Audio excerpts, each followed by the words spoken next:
Well, some would argue it actually went quite better for the left, surprisingly. You might have heard Paul refer to Jean-Luc Mélenchon, who's the candidate of the very left-wing party, left of even the socialist. And he gathered 21% of the vote in the first round, just behind Le Pen. The problem for the left, or the traditional left, is that the Socialist Party only got 1.5%. And the problem for the traditional center-right is that the Republican Party only gathered about 5%. So in this election, what it meant is that you had sort of a dispersal, a fragmenting of the entire French political spectrum.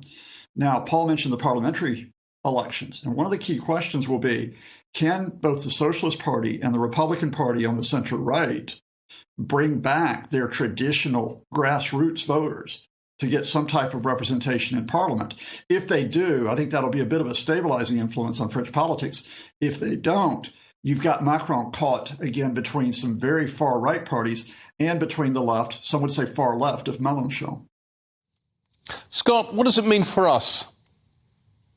Well, I think what it means for us is, for the international community, is a measure of stability. Now, I only say a measure of stability because Paul referred to the significant economic, social issues that have divided France. But if you can imagine what a Le Pen government would do, domestically, it would have furthered division in France. Whether you want to say right-wing, far-right, the fact is Le Pen really represents the idea of France for white people. And I've got to be honest there. We know about the anti-immigration policies. We know that the party was founded by a Holocaust denier. You can see where I'm going with this. Internationally, at the time of the Ukraine conflict, Le Pen's very close to Vladimir Putin.